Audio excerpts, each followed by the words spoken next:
Tonight's lecture is to be the lecture on Pesach. And knowing that Pesach was shortly coming, I began writing about, of course no one can ask me why I began writing on that subject, but then I realized why. On beliefs and miracles. On beliefs and miracles.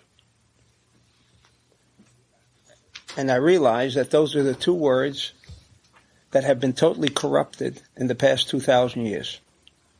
Totally corrupted. And what you're going to hear tonight will be a preview of a new book. But I realized that since 1971, when we opened the doors to everyone, whoever seeks Kabbalah can walk in and learn, of which we were severely criticized, even to this very date, even to the extent of locking people up in jail. False testimony, because their only crime that they have committed is they want to disseminate the language and the secrets of Kabbalah, which should be revealed today, according to all sages of a prior generation and backwards. Only it's those of today that are still adamant in their decision to betray their Jewish people and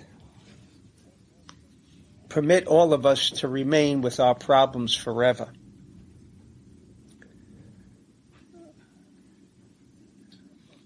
The precept that the Jew was given prior to the 10th plague, which is the slaying of the firstborn, prior to that 10th plague, which then, that evening, brought the freedom that Jews supposedly had been waiting for 210 years to be released from their bondage in Egypt. While they had been given other precepts, in fact, the first precept that was given to the Jews before Mount Sinai, and this is what, unfortunately, for 2,000 years had not been known, including yours truly. Didn't know, although I have been studying all my life. But until I entered the world of Kabbalah, I guess it was very important that this precept be kept a secret. And it was kept a secret from me, as it is from the few million Jews that are still left in this world. The first precept the Jews received, prior to this precept, which seems so insignificant, and it is insignificant for, I would say, 99% of the Jews, meaning those who are, or maybe 95, whatever those percentages who do not learn Kabbalah. This precept also is just one of those that really don't have to be adhered to. And the first one, before there was a Mount Sinai, the first precept in Egypt was V'yadat et Hashem. You must know your God. Nowhere did this first precept mention anything about believing in God. In fact, there is no such thing as believing in God. Now, we all know that people are asked, do you believe in God? Most of the people believe in one way or another, one religion or another, in the fact that there is a God. However, that precept did not say believe in God. The first precept was to know God. Now, how do you know something you've never met, you've never seen, you've never heard? Outside of one time on Mount Sinai, they heard the voice of God. They heard the voice of God.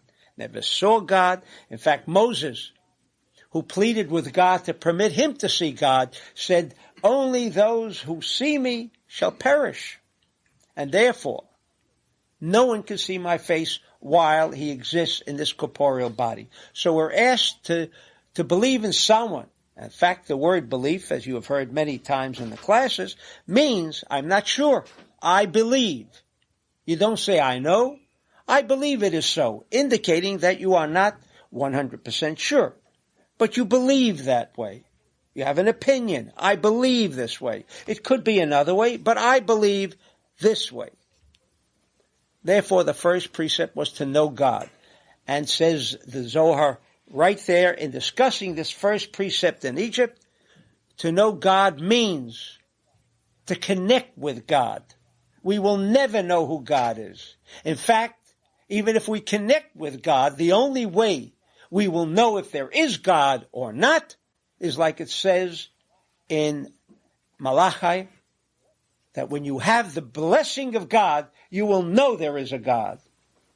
That becomes a little difficult, and I can understand if I was a rabbi in a Bet Knesset, and I would tell all my congregants, listen, the only time believe in God when you see things turned around and things got better.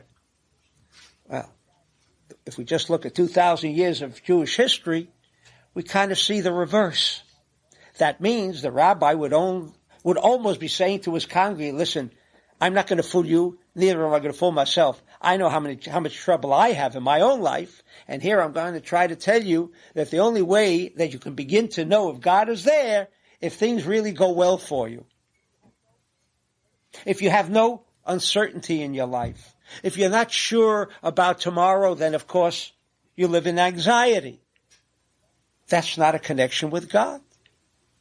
Then there would really be very few people attending a synagogue today. To go to a synagogue knowing that if he makes what we call the connections and he walks out and looks, is there a blessing or not? That's the only way, says the prophet Malachi, will we know. If there is bracha, then we will know. All the teachings in the world, all the explanations in the world will never convince you of knowing God. Oh, it could put you into belief. Well, sometimes I notice He is there. In fact, sometimes I have miracles happening in my life, so I know that it must have been God because it was a supernatural thing that occurred to me that permitted me to continue living when, by all reasons and normalcy, in this accident, that person shouldn't have survived. So obviously, there is a supernatural, paranormal force in the world. So who is it? It must be God. That was the first precept. You must know God. And therefore, Rabbi Shimon makes it very clear that if you do not connect, because knowing means connection, like when we say Adam knew Eve and she became pregnant. It does not, and she gave birth. It doesn't even say she became pregnant. She became birth just by Adam knowing Eve. That's a great miracle. Well, nobody believes that. And we do not have to believe it, because it's not true. Then how did she get pregnant? So the Zohar says the indication here, just by knowing, meant knowing is connection. They had intercourse. But no, intercourse means when there is direct contact. Speaking about God, when we speak about God, it means we have connected with God. We have made a connection. The knowing aspect is connection. Therefore, we must make our connections before we can know God.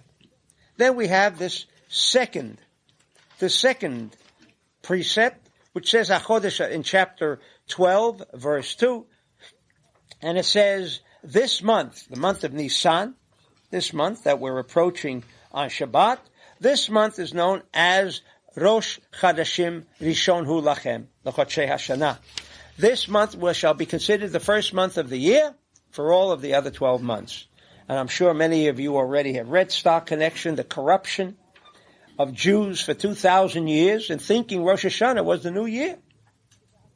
When it says, without a question, this is HaChodesh Zeh Lachem Rosh Chadashim Rishon Hu Lachem. It is the first month of the year. The first month of the year. If you haven't, I'm sure everyone here had already heard that expression of the Zohar.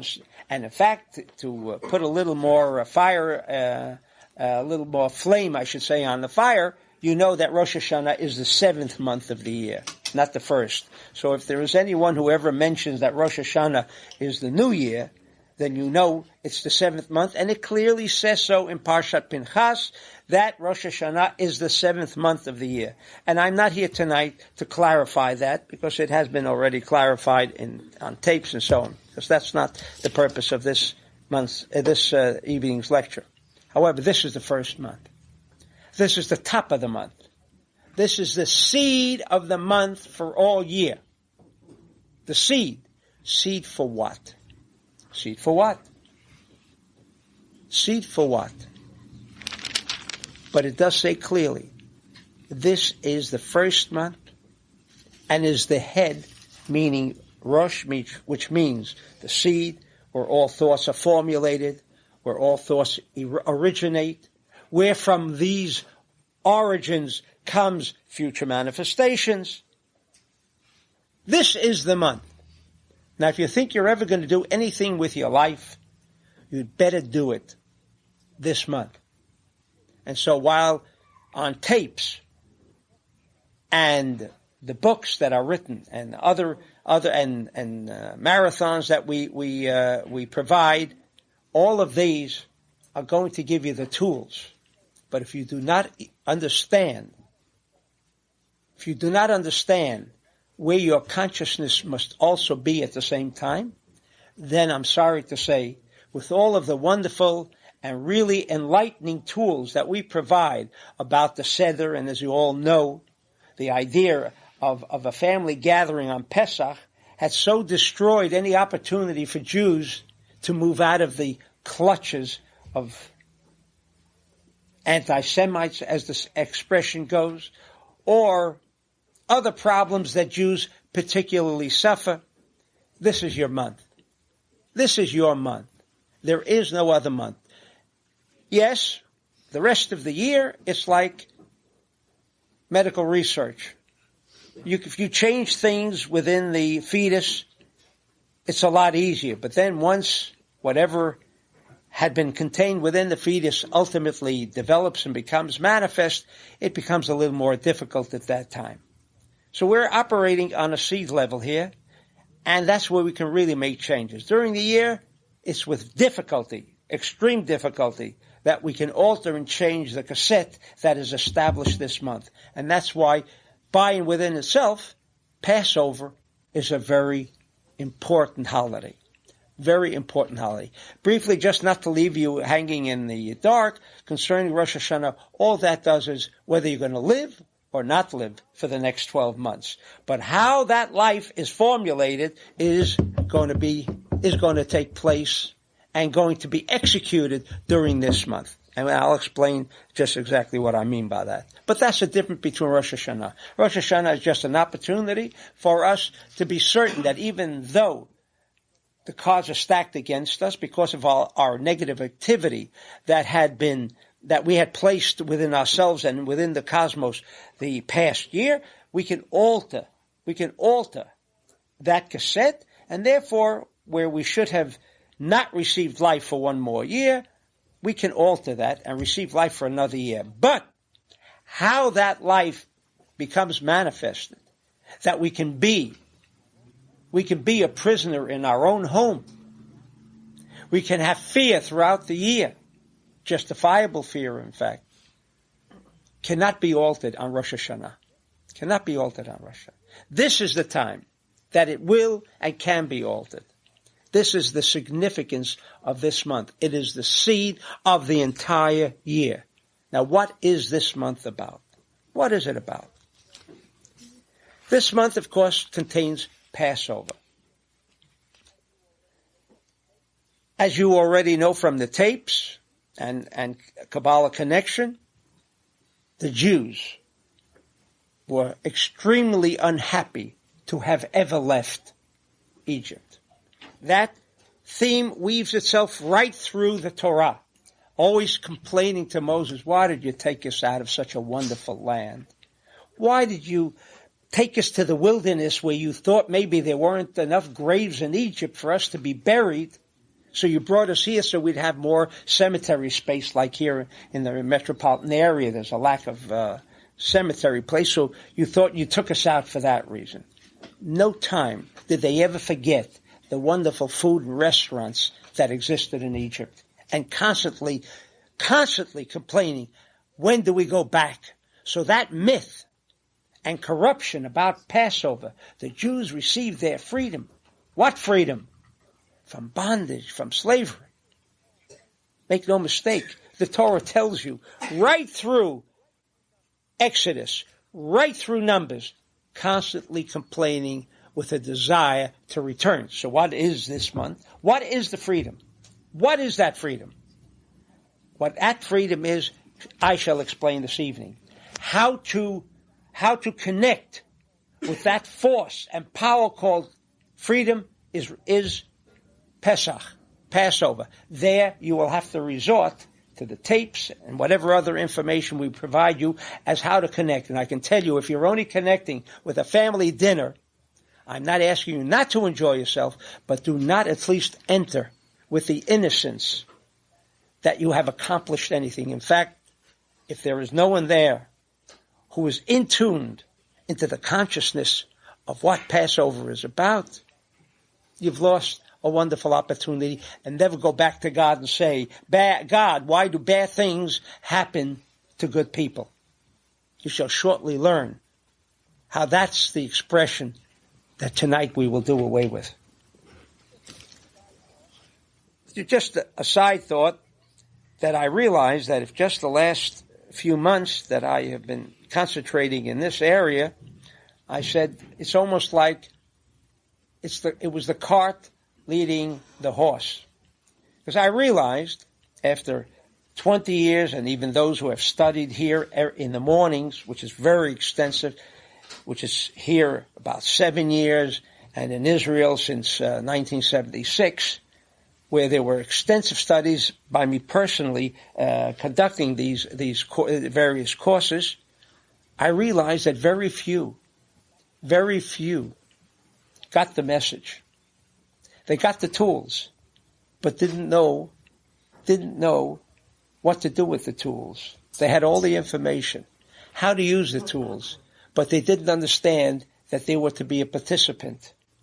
They thought if you just prayed the words, or if you do everything we say must be done on Passover, and it's very extensive, if you do not conduct yourself on Passover with the seder of the Zohar, the seder of the Ari, at least don't be burdensome on anybody or yourself. Skip the seder, enjoy your family meal, and go home. But don't read the Haggadah just for the sake of reading it and not understanding why, what for, and don't eat the matzah. You can wash your hands if you wash your hands and go home. Maybe enjoy a good turkey or a good meatloaf or whatever is prepared, but you're wasting your time. And being led falsely into the conviction that I've done something this evening. I come to the splitting of the Red Sea. Splitting of the Red Sea took place also in the month of Nisan. In fact, 7 days later, exactly 7 days later, splitting of the Red Sea. Needless to say, in chapter 14, as they are standing at the Red Sea, there are the Egyptians in back, the sea in front of them. And naturally, the Jews are in a dilemma. It would have been better had they remained in Egypt. Now, they surely will suffer death. They will surely suffer death, either at the hands of the Egyptians or drown in the sea. And God says, Ma titzak alai, why are you crying and yelling to me? Tell the Jews, Sa, travel into the water. I don't know who else we should cry in time of need than to God. But God says, why are you yelling to me? Well, who else should the Jews have yelled to if not God? Pleading with God to save them. What is this expression all about? And then what does it say? in verse 16 of chapter 14. Lift up your wand, your rod, the same rod that turned into a snake and backwards. Then bend your hand over on the sea, ufka'ehu, and split it. And the Jews shall enter into the sea by Yabasha, and the waters and the earth will be dry. The earth will be dry. That's what he's telling Moses to do. And then in verse 21, 5 verses later, it says, Vayet Moshe et yado al hayam, and he lifted up his hand on the sea. It doesn't say he lifted up, because remember what God said? Harem et matcha, raise up your wand, your rod, and then stretch your hand over the sea. Here it says, in just 5 verses later, and Moses bent his hand on the sea, and then came a ruach kadim azah, a very strong east wind, and it vayasem et hayam lecharava vayiboku hamayim, and it, the wind turned the waters to be dried, where they can walk through. Vayiboku hamayim, and then he split the waters. Have you ever read the Bible? Have you ever noticed that before? That's really a miracle. Can you imagine? He didn't even listen to God, maybe. Because God said, lift up your hand. It doesn't say that he did that. It said he bent his hand. There's a difference between lifting up your hand, meaning lifting up the wand, and bending his hand. What about the wand? And then came an east wind. Now, who did the miracle? Was it Moshe's wand? Moshe's arm? The east wind? Who provided the miracle here? From the verse, in verse 21, it appears, for all intents and purposes, that it was the wind. And therefore, there are so many commentaries on this verse that maybe it was low tide and it was at a place of the Red Sea where the water was very shallow, and so all you needed was just a little wind to blow, and therefore they walked across. That's not such a miracle. That's not such a miracle. And then it says, Vayiboku hamayim, and then the water split. You mean they walked in first over the dry land, and then the water split? It makes absolutely no sense. Makes absolutely no sense. Okay? To return to the second precept, about the new moon, informing us that this month is the seed of the month. From this precept, what is the precept? Just to know? No. The precept is to do the 3 stages that we do, that we have learned by virtue of the sages, etc., that this idea of new month requires that the Shabbat before the new month of Nisan, you come to the synagogue. I hope it's only a place like the center, because on that you could have stayed home. And I mean that sincerely, because I have quoted before the Zohar, and I will again quote it this evening, but I don't quote it that often because I feel it might rub people the wrong way when you tell them the truth. So I don't mention it that often. But in any event, when you come and you do a certain prayer called Mevarchim HaChodesh, which must be done before, and that has been already explained elsewhere. Look at how many other ideas you may be missing. And then you concentrate on the 2 letters of the next month, which is not Kuf and Gimel, but rather the Dalet and the Hey. This is the concentration because you're tuning in to these two letters, which shall bring you control of the month. One stage. Second stage is Rosh Chodesh. Actually, on the day of Rosh Chodesh, we again do a certain prayer and meditation. And without the meditation, I can also assure you, Rosh Chodesh is a very long prayer. If you're not into long prayers, then here's an opportunity to stay home. Because if you don't know why you're coming, you might as well stay home. Silly to just come and spend an hour and a half or 2 hours and walk home empty like the Zohar says. I'm saying that very clearly so nobody can take it out of context. I said the Zohar says you could have stayed home because you're walking out empty. And then comes the third stage, which is the Kiddush HaChodesh. That means after 7 days, we begin a special prayer outside called Kiddush HaChodesh. Some say you sanctify the moon. I thought the moon already was created without our participation. Do we have to really sanctify the moon? Well, God said so. But of course that itself is a corruption. Kiddush does not mean sanctify. Kiddush does not mean holy. These are all corrupted words. Kiddush means circle. Circuitry. That's what Kiddush means. Make a circuitry. Whatever that means. But this has to do with that one particular feature of what is stated in chapter 14, chapter 12, just to repeat it again, verse 2.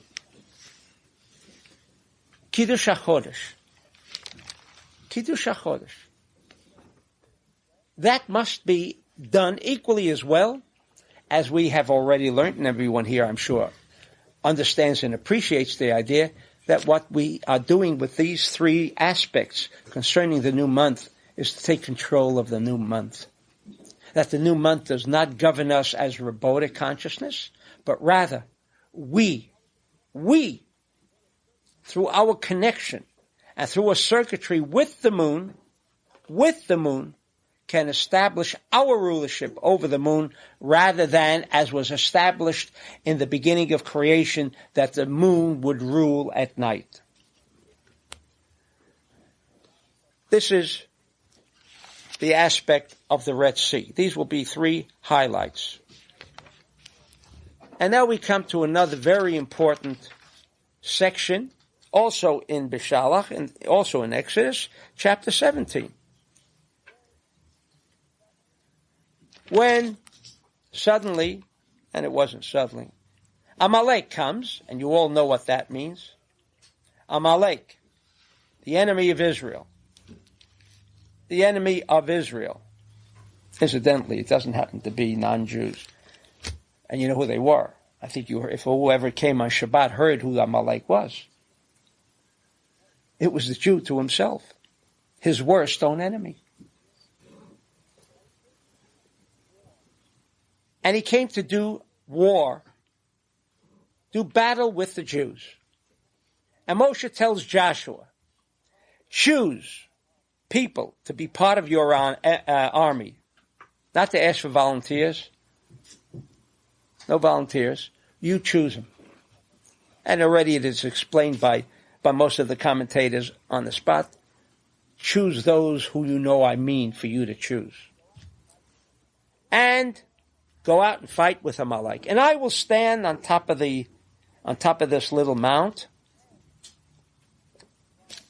and the rod in my hand. And it says when Moses' hand was raised up, the Jews were winning. When Moses' hands went down, Amalek was winning. And when Moshe's hands became very heavy, so he asked Aaron and Hur, Aaron on one side, the right side, and Hur on the other side, keep my hands up. Vayhi yadav emunah. I said it's never mentioned in terms of belief. Vayhi yadav emunah ad bo hashemesh. And his hands, let's say we'll use the word belief, since you're all familiar with the word emunah meaning belief. And his hands believed. Obviously Moshe didn't believe. And his hands believed. And then Joshua when his hands went up again with the support of Aaron and Hur on either side. Could you tell me why would Moses ever want to lower his hands? What do you mean up and down? What is he? And this is the jigsaw puzzle, the seesaw, back and forth. When he raises his hands, the Jews win. When he lowers his hands, Amalek wins. Didn't he have any pity on the Jews? Keep them raised all the time. What is this game? Why does the Torah have to tell us that when his hands went down? Did Moshe know when his hands went down what would be the consequence? Of course he did. Then why do you lower it? Obviously, this is a chapter stated in the Zohar, that if you read it superficially, as I have just translated, you know absolutely nothing of what the verse is trying to teach us. With this in mind, we now go to the essential meaning of this night's lecture. I have found that one can have acquired all of the knowledge of Kabbalah, but if there's one ingredient missing, then all of the knowledge is to, I won't say no avail, but certainly will never accomplish miracles at our desire. Now, can miracles be accomplished when we so desire? What are miracles? Miracles are what? They happen infrequently. If they happened every day, would you call it a miracle? Of course not. A miracle means when something happens to me. When? Good or bad? Do you call that a miracle too? Or is a miracle only when it's good? You mean when something is bad, supernatural, paranormal? A ship capsizes. And it shouldn't have. It was built perfectly well. Do we say a miracle happened and all the people perished? So a miracle obviously happens to have one definition. What? When good things happen, and they shouldn't maybe have happened, then we call them miracles. Then God had listened to us, injected his own supernatural powers, and created the miracle. And of course the Hebrew word for miracle, we have said already many, many times in the past, is such a corruption. Nes is the Hebrew word for miracle. Nes. Ask any Israeli. Tell him what's the word for miracle. He'll say Nes. And yet, if you look right through the Torah, you'll always see that the word for Nes means, like Vayanusu, they fled. They fled. Who fled? How does miracle come to fleeing? What a corruption. And to this very moment, an Israeli or someone who speaks Jewish will say Nes, or anyone who speaks Hebrew will say, oh, a Nes happened. What does that have to do with fleeing? It's a little warm in here, I think. What? Yeah, I think so. I'm not that hot, but I can feel people are hot. What does miracle mean? Before I've embarked on the subject of beliefs and miracles, now we don't know what belief means anymore, and now we don't even know what miracles mean. And here I'm going to deliver you a lecture about the miracle of Passover. And I'm telling you in advance that what you considered, or I considered, until I entered the world of Kabbalah, the miracle of Passover, I find out they never even wanted to leave. Is that a miracle? When things go bad, that's a miracle?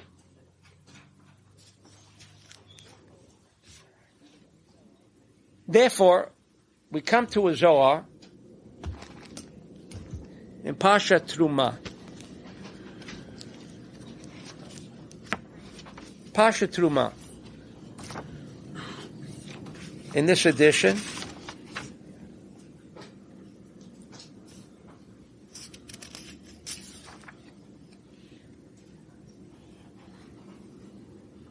I thought it was this page.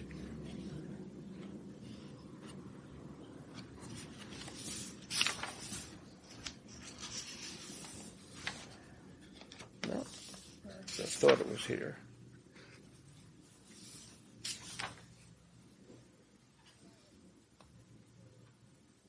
But I have mentioned this Zohar many a time. I'm pretty sure it was here. Maybe Vayakel, no? Maybe Vayakel. But I'll mention the Zohar, but I wanted to read it. At the time of creation, it says that each day, with the creation of the first day, second day, until the seventh day, God made a stipulation, a Tanai, a stipulation. Like when he created water the second day, he made a stipulation and said, water, your natural tendency is, it's the same page, but different section. Okay. He says,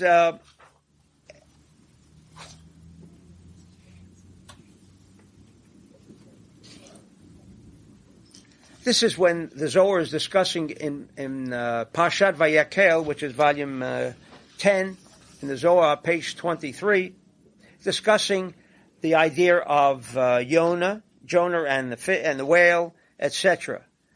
It says that God made a condition with the fish, with this fish in particular.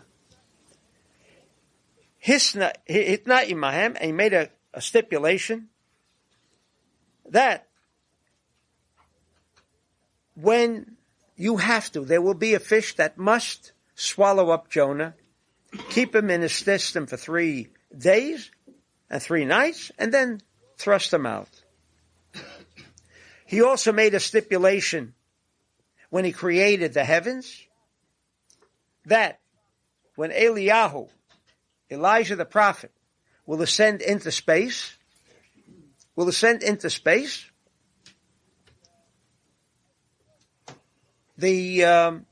as we know, no one can live in outer space unless they walk with a space suit. But Eliyahu went up into outer space because of the air, whatever other conditions. We know that no one can exist in outer space. And there was a stipulation that the environment of space should not devour Eliyahu, but that he could exist in outer space. Also made a condition with when he created the light. He said that there will come a time in Egypt that I want there to be 3 days of darkness and 3 days of total darkness, and that would be, again, changing the original aspect of creation, that every 24 hours there be a part of day and a part of night, and suddenly in Egypt there were 3 full days of night, and therefore God made a stipulation at the time of creation. And on the 4th day, he made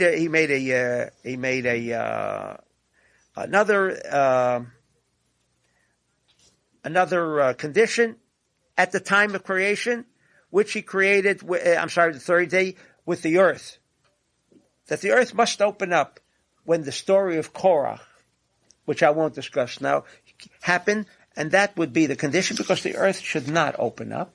It was not created to be open, but there was a stipulation that at times there will be a change in the structure of earth and so on. And for every day it goes on, for every day. And he says also, at the time he made water, he also made a stipulation that the water, while its tendency is to flow, when the Jews were to leave Egypt and cross the Red Sea, there's a stipulation that the sea would cease to flow and not continue with its normal tendency of flowing. Therefore, the idea of the splitting of the Red Sea, had there been no stipulation at the time of creation, says the Zohar, no one could have split that Red Sea, including God. I mean, the question is the same way God made the stipulation and told the water, listen, your tendency is to flow. And I'm telling you, there's one stipulation here. I'm making a condition on your creation, within your creation. Why couldn't God, the Almighty, make that stipulation the night that the Jews were ready to cross the Red Sea? I mean, God is powerless. There's someone that can hold God back from commanding the waters. From commanding the waters to split. Why didn't God do the miracle? Who did the miracle? If not God, a supernatural thing. It's supernatural. Who did the miracle? Well, we all think that miracles can only be through God. But yet, there's a whole little scene here with God telling Moses, wave up your wand, your rod, bend your hand. Then came an east wind. Where's God? Yes, God did bring the east wind. See, that he did. He goes through this whole procedure. And nowhere does it say that God created the miracle. But it's a supernatural event. Isn't it God? Isn't it God?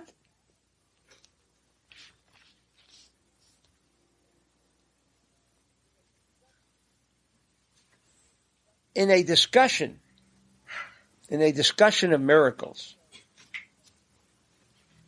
contrary to accepted concepts and understandings of miracles, contrary, the Zohar, not I, the Zohar has an entirely different explanation.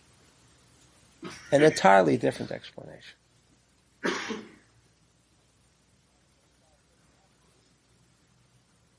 That's why I say we have the tools on Passover. We have the tools what to do on Rosh Chodesh and Kiddush HaChodesh with the letters. But all along, there was lacking another consciousness, which, according to the Zohar, miracles is a myth. The word miracle is a myth. In fact, the miracle is when bad things happen. But that's happening all the time. The miracles are the ones that happen so infrequent. So I'd like to read a Zohar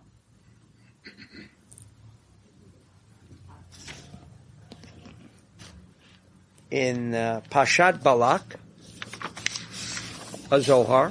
I would not even want to read this orally. Because orally, maybe I put in my own interpretation. Orally, maybe it doesn't even exist. I gave you the wrong page, I might say. It happens.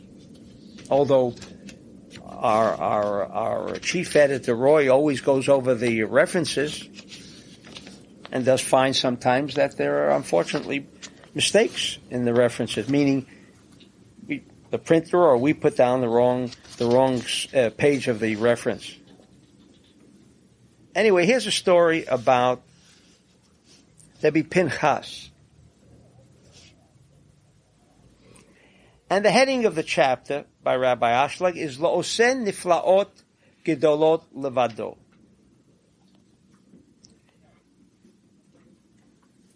He himself does great miracles, and that's the caption. But anyway, here it says, Rabbi Pinchas was going, Haya olech lirot bito eshet Rabbi Shimon, shehaita chola. Rabbi Pinchas was going to visit his daughter, who of course her being worldwide known, although we never found out her name. She's the daughter, his daughter was the wife of Rabbi Shimon. And he went to visit his daughter. It doesn't say his daughter's name, it just says, it doesn't even say he just went to visit his daughter, but it says, just remember that his daughter is the wife, I guess he was a chauvinist, and it mentions the wife of Rabbi Shimon. And he was going on his donkey. And I'm sure most of you, or many of you, are familiar with Rabbi Pinchas's donkey. There was another very famous donkey, the donkey of Bilam, which we will also refer to this evening. That is truly a miracle, because just in advance, I'm going to tell you that these donkeys could speak. Now, that's a miracle. That's absolutely a miracle. Can you tell me why it's a miracle? Why is it a miracle? Why is it a miracle? Because we have never seen donkeys speak. So you know how we measure miracles then. How do we measure miracles? Well, let's say someone has gone through a life without any mishap, without any misfortune, if such as is possible. Such as possible. Rabbi Shimon said he did. But we're not Rabbi Shimon. Would we call that a miracle for him? Or we would say, this man has lived a miraculous life. Would he consider it a miracle? No, he's living a normal life. What's not happening? Oh, you mean he didn't have $11 billion and lost it overnight? Which, that's really a miracle. I don't even consider the miracle of making $11 billion to be a miracle. I consider a miracle, remember what we said about stipulations? God created stipulations. I consider it a miracle how you lose $11 billion in 2 years. Oh, you mean it's an unfortunate or a misfortunate event that happens to an individual. But isn't that miraculous? Oh, miracles really mean only when something happens good that shouldn't have happened. Oh, you mean losing money shouldn't happen. Nobody loses money in the world. The point I'm making is tonight, I feel this is so important that tonight, and every center in the world is going to have this tape, because our whole idea of miracles is so corrupt.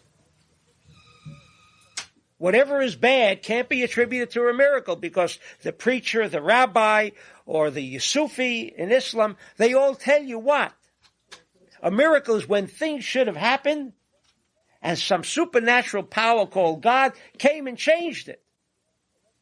And what was the supernatural power of losing $11 billion in 2 years? That's not a supernatural power. Some of us have $50 and we may keep the same $50 throughout the year if it's a little extra money. We don't lose it necessarily. How do you lose $11 billion in 2 years? That's not a miracle. My friends, that's wrong. That's not the interpretation of miracle. There's got to be another explanation, because it's such a farce if we begin to penetrate into this word called miracle, or beliefs. And he's traveling to see his daughter. And he's going along the way, Pokshu bebeit Aravim, and he met 2 Arabs. Sha'alotam, they must have had good relations at that time. Sha'alotam, he asks them, Im b'sadeh zeh nitoreh pam kol mimei ha'olam. If you remember, in this spot, right where I'm standing, if there ever was aroused a voice coming from somewhere, and they answered, Mimei olam einanu yodim. We don't know if voices still travel from before to the present. Binyamim shalanu, but from, let's say, our days, recently, anu yodim ki yom echad, one day shodedim hayu poshtim al dakei anashim basadeh ahu, that there was always robbers congregating in this place. I guess they must have had a convention. Or we might say maybe it was a pass, it would be easy. But it was just a plain field. And they all congregated in this spot. In this spot. Upagu b'Yehudim. And coming along the way was Jews. Ubou la'abed otam, they wanted to eliminate them. See, you think I just thought about it. You think the expression of rubbing out somebody is a mafia expression. Zoe uses it, so it's not, there's no copyright. Ubou la'abed, he wanted to eliminate them, rub them out. Okay. Mirachok b'sadehu, from a very far distance from this field was heard the voice of a donkey that you are riding on, because he was riding on a donkey. And it was braying. It was braying. Ubar shall hevet esh im kol ahu v'sarafotam. And because these two donkeys were yelling and screaming, came down a torch of fire and devoured them. With this voice came a fire and v'sarafotam. V'nislu el Yudim, and these two Jews were saved. Amalahem, said Rabbi Pinchas to the Arabs. Aravim, Arabs. Bizkut zeh, davar zeh sha'amatem li, tiyu nitzilim biyom hazeh mishodedim hamachakim lachem b'derech. There are robbers along your way, along your path, but you shall be saved from them. He wished them well. And Rabbi Pinchas said like this: Mikra shel hanes hazeh asita bishvili. My donkey, when I was there somewhere, created a miracle, and I don't even know about it. And he goes on to say,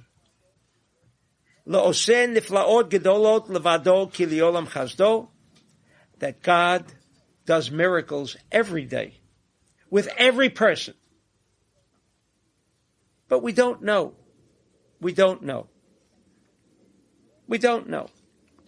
Maybe someone's coming to kill him. The person has a heart attack or some other accident and he never shows up. And we may never even know.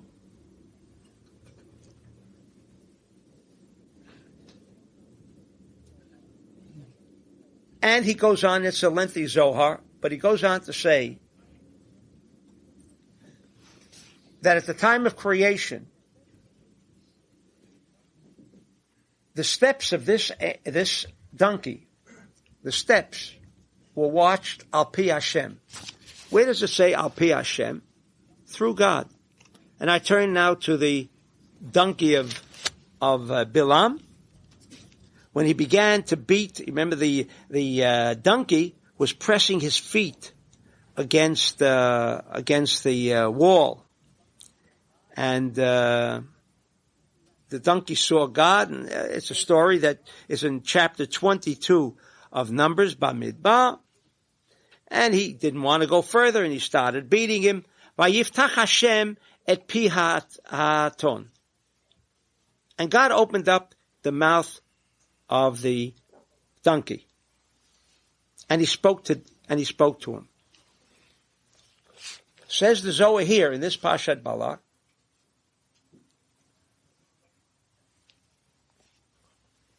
in his lengthy discussion, that we can create, and we create, I should say, not we. Well, we can, and we do create our own miracles.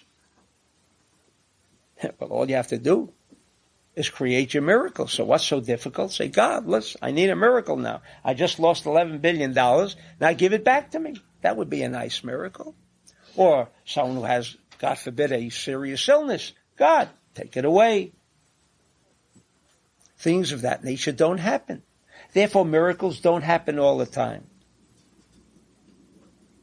What the idea of Rabbi Pinchas ben Yair, and I will show it in other places too, as it is demonstrated in the splitting of the Red Sea, God does not make miracles. Because what is miracles? Miracles comes from the word fleeing. Fleeing. As we have discussed on many occasions, and more importantly, in the power of one, to the power of one. There are two levels of universes. There are parallel universes in this world. Not up there. And Olam Haba is not somewhere where we can't see it. Meaning it must be all the ways out, and usually people think Olam Haba is when you die, then you earn the reward of Olam Haba, that you must first die before you can get Olam Haba. You hear that expression, as I heard it for 30 years. That's Olam Haba. After you die, God, can't you help me out a little and give me a little Olam Haba while I'm alive here? No. Because the interpretation of Olam Haba does not mean after death. You can have the Olam Haba right here. But there are two parallel universes. It's that simple, says the Zohar. One is called Eitz HaChaim, the one he created in the Garden of Eden. Remember, for Adam, created one tree called the Eitz HaChaim, and then he created another level of universe. Olam, says the Zohar, Eitz HaDat, the tree of knowledge. There it says good and evil. There it says good and evil. That's the world of good and evil. That's the world which we refer to, as the Zohar refers to, as the illusionary reality of our existence. That means that everything around us in a corporeal way is an illusion. That means when you see me here, you don't see me. It means when I see you out there, you're not there. Until, like the scientists say, and we have corroboration from the scientists, that until you see the chair doesn't exist. Until you see your friend doesn't exist. Until you see the table, it doesn't exist. When you see the table, when you see your friend, when you see the chair, that's when it exists. But like I said Tuesday morning, Einstein only had one problem with that conclusive theory. When he came home and he was absent-minded and he forgot his key in the classroom and he wanted to go into the house and he said to the door, "You're not there." And you know what happened? He couldn't get in. So he had a problem now. In class, he's teaching everyone that anything physical is not there. And when he got home, and another thing, if all you have to do to say something of a physical nature, this is what was established by Rabbi Shimon 2,000 years ago, that if someone has cancer, or why doesn't he say cancer? Why doesn't the scientist bring him down and say, look, you believe that anything of a physical value is not there if I say it's not there? He says, yes. So please do me a favor. This person has cancer. Remove it by saying it's not there. He has a problem. In theory, it's correct. But from a practical point of view, it's incorrect. They said. Because why is it incorrect? Because it doesn't work. We have these two levels. We have these two levels of reality. We have these two levels. One is called the Eitz HaChaim. That Eitz HaChaim level is where the light force exists. We could never bring God down here. Can't bring him down here. You can connect by taking a trip to the Eitz HaChaim. That doesn't mean a physical trip. It means one kind of a trip. It's the trip that we take all the time. What trip is that? Consciousness. You feel you want to be in Israel, you want to see the things you saw in Israel. How long does it take you to travel there? A second. If a second. If you feel you need a vacation, but it's impossible to take one now, if you can travel back in 1 second to the place where you're relaxing on the beach, how long will it take you to travel there? Even though you can't get there? A second.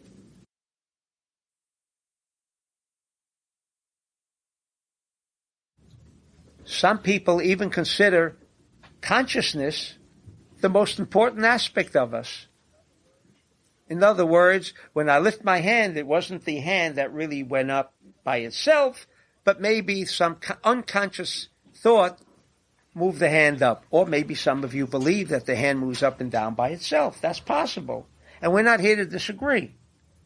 But I think we might believe to an extent that maybe my mind directed the hand to move up and down.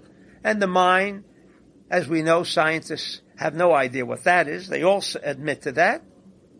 Although, if you read To the Power of One, you found out what Rabbi Shimon says about the mind without all of the billions and billions of dollars of research, which they still have not found out, of what the mind is about.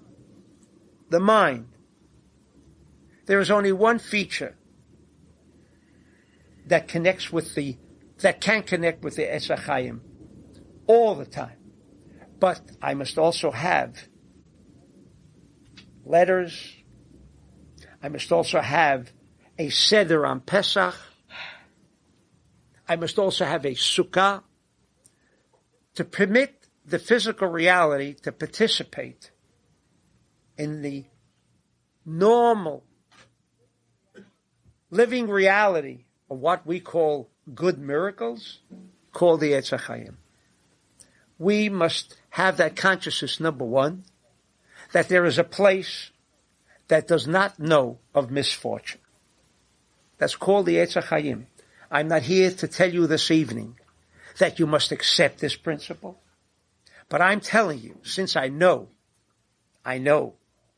that none of us all the time have dictated the rules in our life. None of us have always demanded and received every step and every moment of our life to turn out the way we decided. So there is no dispute.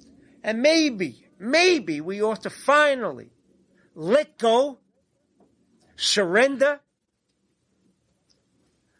that we must be like the light force of God called the Etz HaChaim, and to understand that we are not in our conscious mind in control, because if you do not surrender your conscious mind, well, does that mean I surrender and now I'm a slave? No. Remain a conscious slave. Remain a conscious slave with misfortune. Nobody tells you must surrender that consciousness that can only bring us at times, and during our life must bring us misfortune. Must. Because the only place where there is misfortune is Etz Hadat, the tree of knowledge reality where we live. That's why it says good and evil. You know why it says good and evil? That's the little game that the Dark Lord or the Satan plays with us. If it would be all evil from the very moment of birth, then we would be seeking every moment, what? Isn't there a good life around? If there was only a bad life all the time, 365 days of the year, day in and day out, would we look for another place? No. But we settle for less. How? All 365 years haven't been so terrible. Maybe only 363 have been terrible, but I remember 2 days of the year it was good. And therefore, because I have those 2 days, which comes only from Satan, to give you a few good days, and you say, well, thank God things turned around. Oh, thank God, I hear the economy is now going up. Oh, thank God, they've just found another drug and another drug. You see, things are turning around. Things are turning around. Except they found out with all the new pesticides to be certain that we will have more fruit and the farmers can make more money. We find out now they produce 31% less than in 1960. Well, how could that be? How could that be? So they have an answer. They are now going to put in live viruses that will only kill the boll evils and all of those that destroy trees. They will not destroy the tree itself.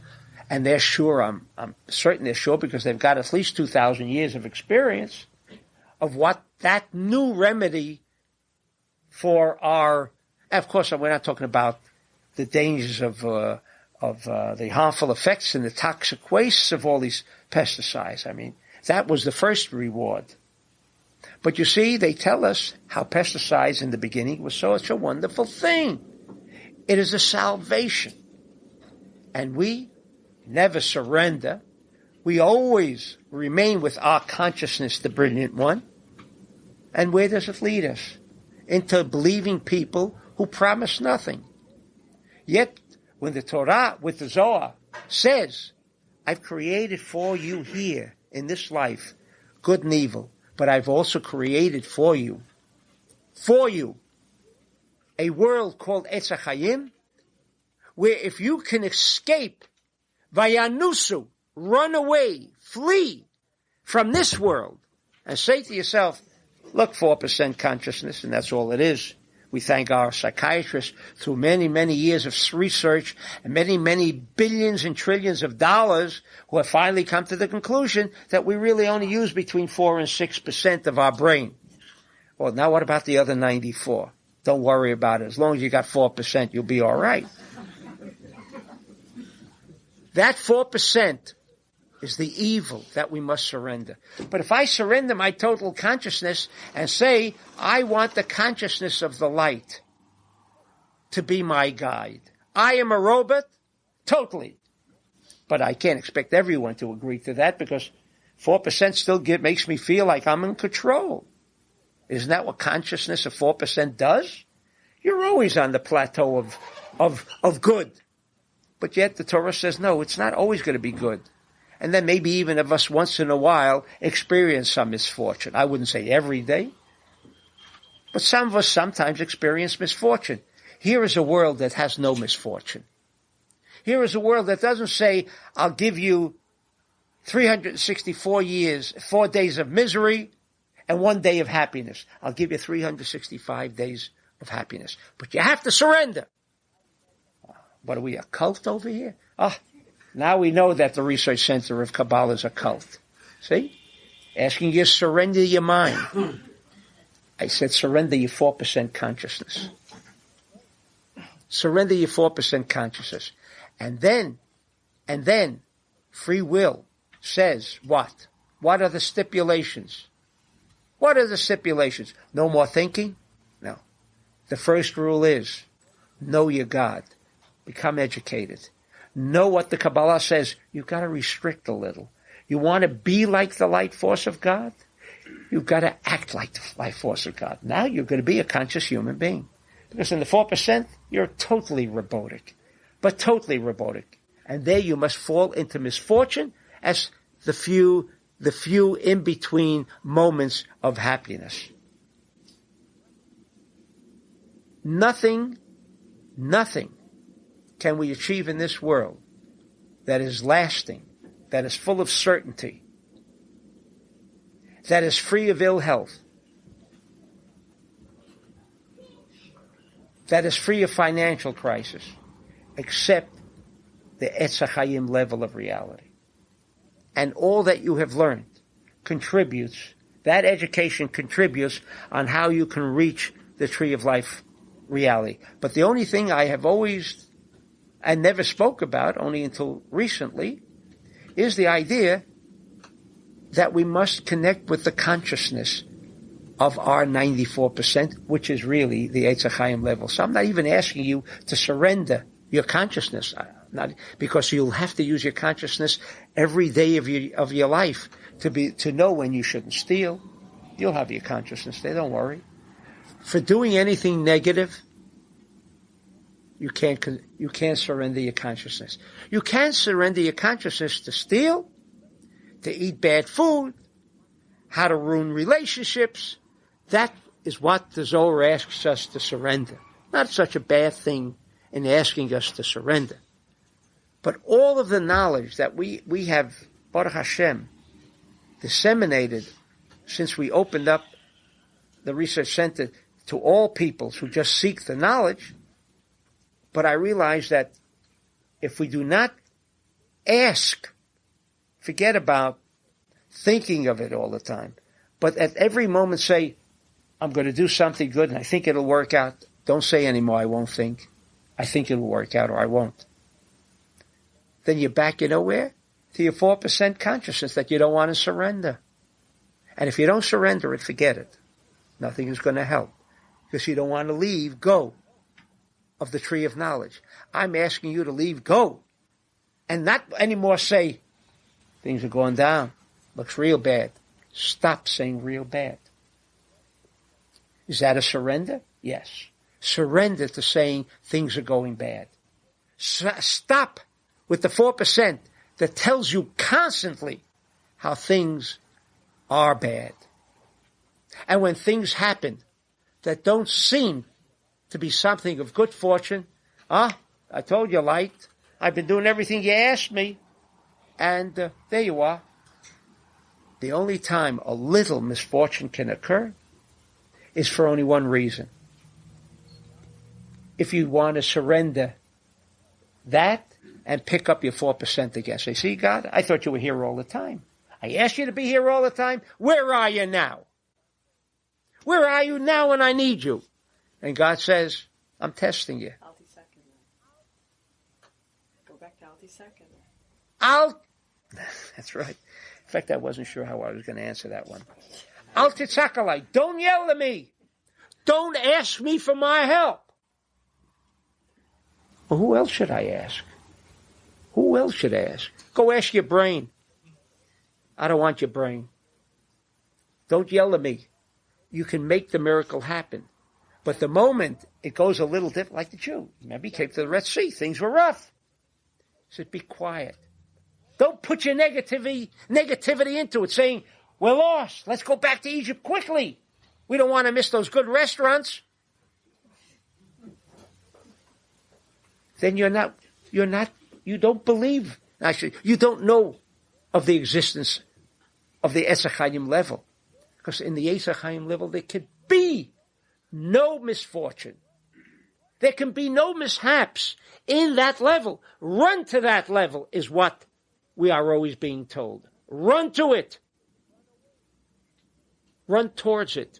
Run away from the Eitz HaDat level. Run away from the level of the 4% that tells you good and evil, that puts doubts in you. And the reason why is there a reality of Eitz HaDat? Only for the purpose of strengthening and expanding our consciousness, not to reduce our consciousness. When I say surrender, when the Zohar says surrender, the part that belongs to the Satan, the one that we're all aware of, is the part that belongs to Satan. He plays with us. He dangles the bait, makes things look a little good. Well, it must have been my brain. And when he sees he's finally caught you in his clutches, he drops you like a hot potato. Then now you don't have the Dark Lord to help you out in your few good moments, and you don't have the Eitz HaChaim. You have nothing. You have nothing. Then you go to God and ask him for a miracle. God said, why are you yelling to me? Well, who else should I yell to? But I told you. You want to be connected with me? Stay with me. But don't run back and say, you know everything. Well, you know nothing. Ask any person, what is tomorrow about? We don't know. If you don't know what tomorrow's about, whatever business you're in, whatever food you're eating, that the scientists have concocted for us, which are probably poisonous down the line. What do we know? Anything about our lives. Anything. People get married. More divorces than marriages. What does that mean? Are we stupid? That's where the Dark Lord has us in control. So we can't be stupid. So what happened when Moses lifted up his hands? Let's go back to that. Okay. No, it's that I could have answered immediately, but it's like what Kabbalah does for much of the mitzvot and the holidays, where we draw people away from the idea that it's religion. That's what we've been doing until now. It's not religion. It's there for your benefit. It's not so God needs us to say, praise you, God. If God can go ahead and say, that if we do not pray with the names of God, you have not prayed. I said that last time. But now I'm writing it for the first time. I couldn't write it 30 years ago. I would have been stoned. But the Zohar says it. Burn the Zohar. Today it's going to be a little difficult to burn the hundreds of thousands of Zohars all around the world. I mean, how many can they burn in one place? Even Hitler couldn't burn them all. He only burnt in his area. When you say burn books, he hears you. Satan loves it. And when you say throw stones, he loves it. And when you want to bury your fellow Jew by saying nasty and things, even if they're true, but lashon hara, but he hears everything you got to say. Not God, but there's Elohim Achirim. There's another God. He's called the Satan. Also used Elohim Achirim. There's Elohim, the one that belongs to the tree of knowledge. And then there's Elohim Achirim, other gods. What do you mean other gods? What do you mean other gods? The Satan. We can even pray with him. We can even murder for the sake of God. For the sake of God. We can give over Jews on false pretenses. This is not the consciousness of Eitz HaChaim. So I'm saying, surrender what? Surrender your consciousness? No, I correct it now. I say surrender your 4%. Because you're going to need your consciousness day in and day out. Day in and day out. That when you say, when you give over a Jew, and I'm going to tell the story which I never dared to say before. It would not be understood.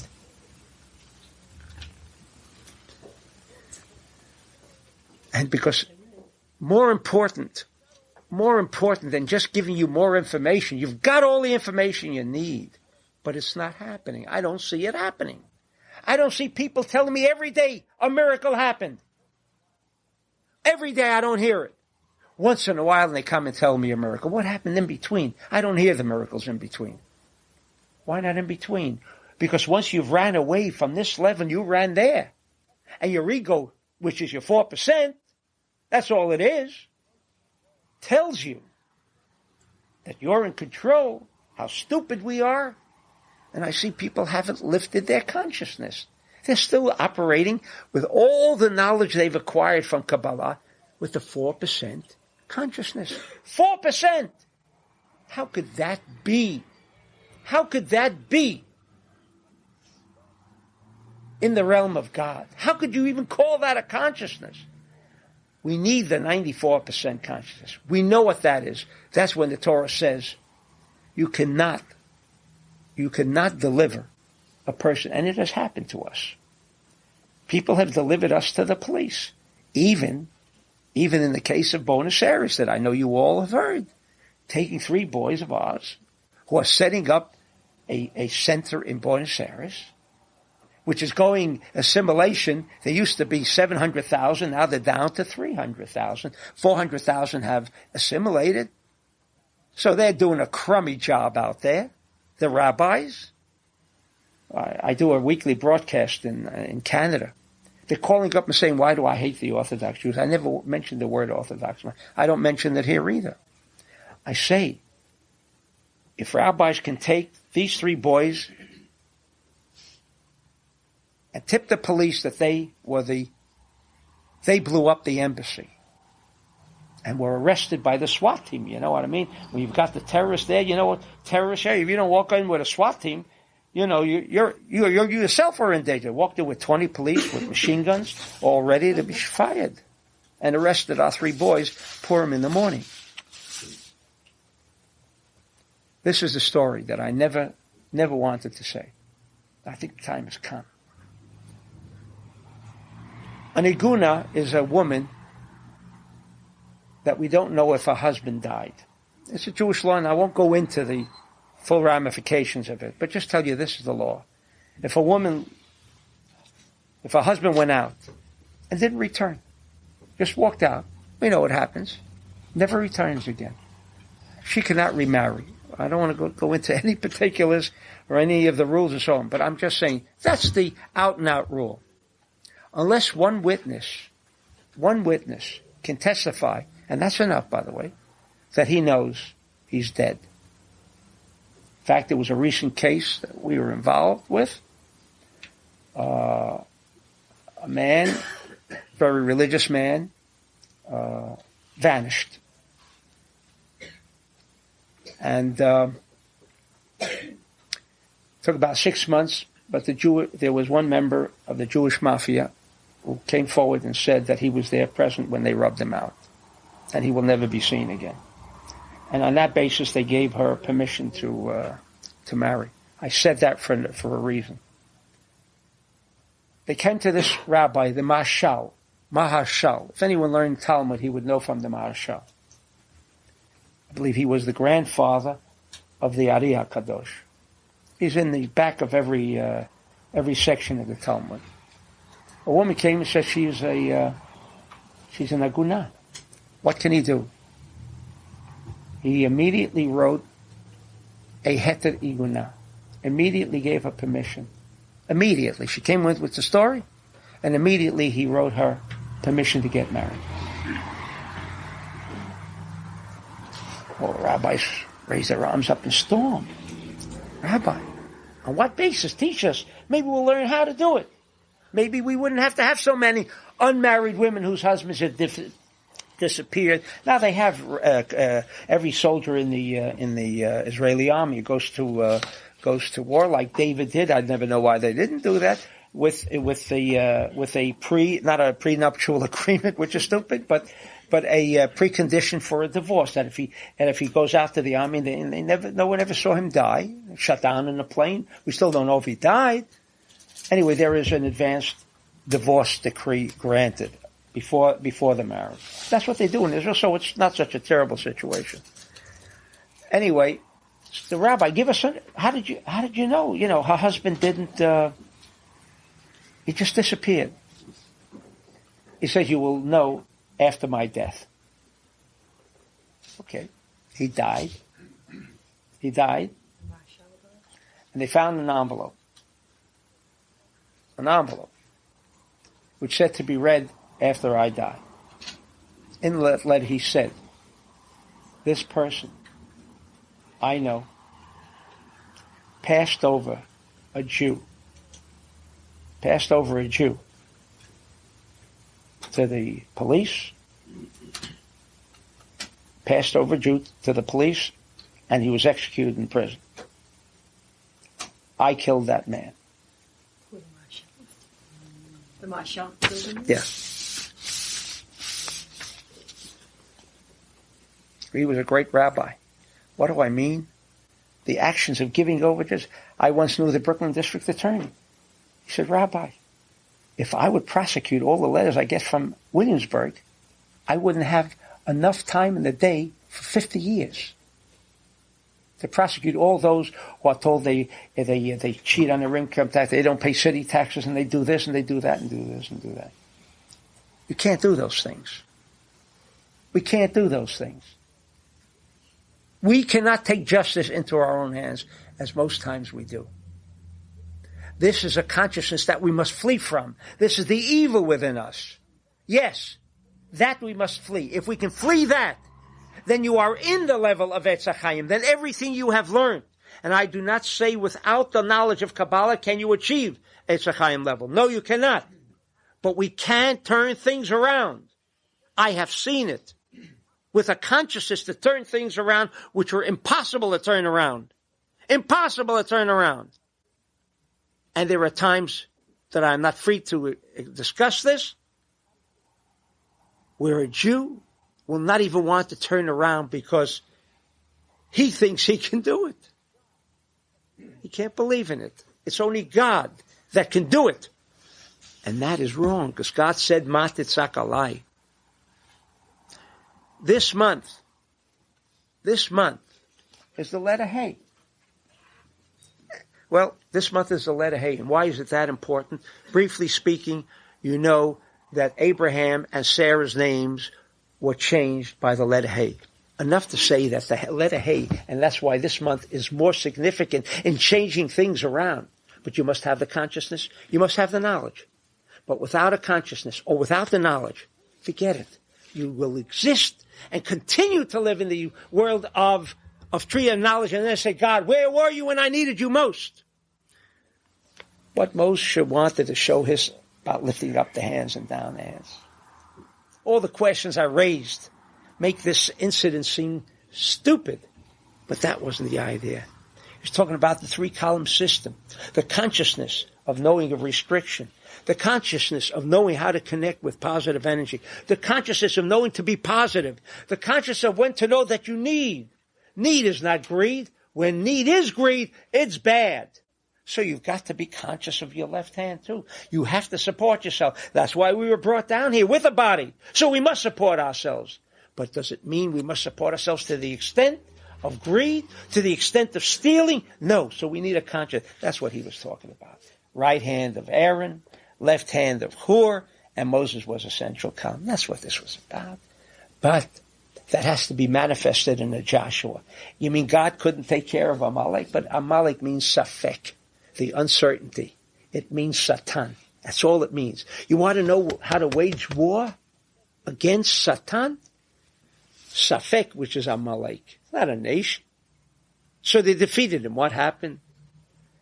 And if you read the text, you'll have another 50 more questions you can ask that I'm not even raising it because of no time. I raised many of them when we had Pasha Zachar. When we came to Pasha Bashalach, we discussed the same numerical value of Amalek is Safek, uncertainty.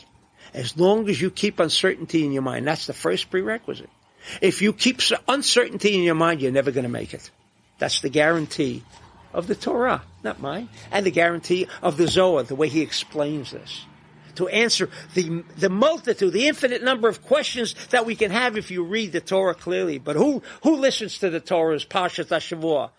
Either you're listening to how Jews 3 Russians were killed, and that's the Saturday speech, or the petroleum crisis, or the fall of Russia, or economic things. That's what you hear in a synagogue. Do you walk away with an idea that what this is all about is uncertainty? If you have uncertainty in your head, you'll never make it. And if you do not surrender the 4% says uncertainty. Even when it goes a little, not going just like you'd want it. Oh, so where's God? Forget about it. God is there all the time. You know what? Why not even try it? It might even be successful. Maybe. But he's got us so hooked. That's a ton with our consciousness, that ego. I know it all. Who can teach me? And go change? You want to make change? This is the month. That's why this month is so important. Only this month. That's why it's the letter Hey. Why the letter Hey? Because the Hey is the letter that creates changes in our life. But if you don't change your consciousness, meaning, not that you only believe in the Hey, that the Hey can do this for you, but if you're not praying with the Hey this month, forget about it. Go to your other synagogue and find out. I have to speak this way. I see what's going to happen to us. The whole Canadian government can fall. It could be a third world country overnight. Know that. Overnight. It's possible. And the anti-Semites, whom I do not consider our enemies, will take over overnight, everywhere. And we'll blame the anti-Semite, rather than placing the blame where it belongs, in our consciousness. When Aaron had to be on the right side, if you're a negative person, if you're thinking how to kill the other Jew, and I'm not talking about the Zohar when he says, even when someone has done you wrong, you have revenge. It says in the Torah, no revenge. What do you mean? Do you know what he did to me? But it still says in the Torah, no revenge. Why? Because the moment you think revenge, you think what? Negativity. That's Satan. When the Torah says no revenge, it wasn't to make you a pure person and, this is part of our religion. Tell you how to keep away from Satan. Every one of those 364 mitzvot, 612 mitzvot, I should say. What did Hillel say? 612 is only about Satan. There's only one mitzvah in the Torah which deals with God and the light. Love your neighbor. It's also one of the mitzvot. And we were in Los Angeles. We walk into this exclusive restaurant. And I want to have a little fun. I say, he said, you know, they always ask a stranger, where do you come from? I says, I come from the New York. He says, oh, what's doing? He says, I don't know. Recently I just learned that we got to love our neighbor like thyself. He says, you're not Christian, are you? That's what happened. That's one of the precepts in Kedoshim. But according to Hillel, there's only one precept. Only one. The other 612 are telling you either how to strengthen your right hand, because you need positive energy. You've got to be connected with the light force. Light force knows only of positivity. And you avoid uncertainty. But this is the month for it. You do it this month. You'll have it every month of the year. That's what the Torah said. It's the seed. Do the surgery. Not on the month. Do the surgery on yourself. Surrender that 4%. Think only positive. But you've heard that think only positive all around a lot. But even when you think it's really almost over, I can tell you from my own experience, but I can tell you what the Zohar says. And for those who haven't tried it yet, think that in any situation, no matter how bad it is, the moment you say, God, where are you? Remember what God told Moses to tell the Jews. Why are you yelling at me? Do something about it. But I can't. In these times of recession, I have to, constrict. We all have to, what's the word? I just forget me. Retrench, but there's a better word for it. What? Tighten your belt. No, what? Consolidate. Yeah, that's another way, but there's even a better one. What?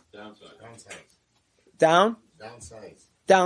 Think that. And I tell anyone who asks me, the minute you think downside, that's where you're going. That's where you're going. Don't ask me for a bracha. I can't give you a bracha. And that's why it says piason. This was all stipulated already. Why was there a stipulation? Remember, I asked that question. Why a stipulation? God could do whatever he wanted. He wanted to teach you. I injected this. Now it's up to you. God can do the miracle whenever he wants. That's why we needed Joshua. That's why we needed this hand. We need a wind. Because there's a certain time. What's the wind? The east wind. What's east wind? What's the east wind? Restriction. You learn in Kabbalah. East is, that's why we pray to the east. Okay. We pray to the east. If you live here, if you pray in the north, you pray south. Why do we always have to think of east? Why do we think of east? East is restriction. That's where our consciousness does not work. The real 94%. To say to yourself, restriction. Someone just slapped you in the face. Think for a minute. Whether you should slap him back and what do you receive from the slapping back. Oh, you mean he will slap me again? You deserved it. But maybe I deserved it. Could it have occurred if it didn't? Did God slap me? Change our consciousness. Now is the time. Now is the month. And we can change everything. But if you're still into the old little trips that we've been in for 2,000 years, I can tell you, 2,000 years says it doesn't work. The Zohar says it doesn't work. We have to surrender again the 4% of our consciousness. That is totally evil. It is totally egotistical. Amen. And a happy holiday to everybody. So we're going to have a lecture on Pesach when?